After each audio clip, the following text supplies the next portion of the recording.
ఇంకీరోజు 26వ తేదీ ఏప్రిల్ నెల 2024 శుక్రవారం. ఇంకీరోజు మనం మదనపల్లి మార్కెట్లో టొమాటో రేట్లు ఏ విధంగా పడుతున్నాయో మనం ఈ వాళ్ళలో తెలుసుకుందామండి. అంటే ధర నిన్నటిపైన తగ్గిందా లేదా పెరిగిందా వేయడం ఈ వాళ్ళలో తెలుసుకుందామండి. తెలుసుకునే ముందు ఇంకా మన ఛానల్ సబ్స్క్రైబ్ చేసుకోలేదా? ఇంకెందుకు ఆలస్యం, ప్లీజ్ లైక్ ప్లస్ సబ్స్క్రైబ్ చేసుకోండి. ఇంకా విషయానికి వస్తే తెలిసిందే కదా, మదనపల్లి మార్కెట్లో సుమారుగా ఒక 29 మండీలు ఇంకా 31, 32, 33 ఇలా అయితే ఉన్నాయి. దిగుమతి నేటితో పోల్చుకుంటే ఒక 30% వరకు అయితే దిగుమతి అయితే పెరిగింది. 30% అంటే నేటితో పోల్చుకుంటే భారీగానే దిగుమతి అయితే పెరిగింది. ఈవెన్ దిగుమతి ఈ స్థాయిలో పెరిగినా కూడా ధర అయితే ప్రజెంట్ అయితే తగ్గలేదు. ఇంచుమించు నిన్నటి ధరలు కూడా వెళ్తున్నాయి. ఒక రకంగా చెప్పాలంటే ఇంత దిగుమతి వచ్చినా కూడా మామూలుగా ధర అనేది తగ్గుతూ ఉంటుంది. సో ప్రజెంట్ అయితే ధర అయితే తగ్గలేదు. ధరల విషయానికి వస్తే ప్రజెంట్ కేవలం జీపీఆర్ మండి వేలంపాట్లు అనేది జరుగుతూ ఉన్నాయండి.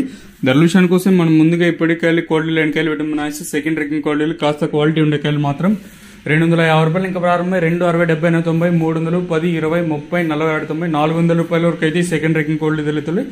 ఇక్కడ మదనపల్లి మార్కెట్లో ఇప్పటి వరకు జనరేషన్ ప్రకారం ఫస్ట్ సెకండ్ క్వాలిటీ అన్నీ టాప్ అండ్ టాప్ చూసుకున్నట్టయితే ఇప్పటి వరకు అయితే 400 రూపాయలు ఇంకా ప్రారంభమై 4, 10, 20, 30, 40, 90, 500 రూపాయల వరకు అయితే మదనపల్లి మార్కెట్ టాప్ అయితే జరిగింది. 400 రూపీస్ టు 500 రూపీస్ వరకు టాప్ అయితే జరిగింది. ఇక్కడ చూసుకున్నట్లయితే జీపీఆర్ మండీలో 500, అలాగే భాగ్యలక్ష్మిలో 440.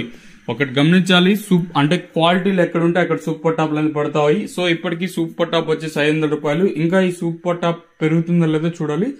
సో ఇప్పటికీ మదనపల్లి మార్కెట్లో 500 రూపాయలుగా సూపర్ టాప్లు అయితే ఉన్నాయండి. ఒకవేళ ఏమన్నా ఎంతకన్నా పెరిగితే తమ్నైల్ మీద కానీ అలాగే మన వాట్సాప్ గ్రూప్లో అయితే తెలియజేస్తాను, మీరు కూడా అయితే చూడగలరు.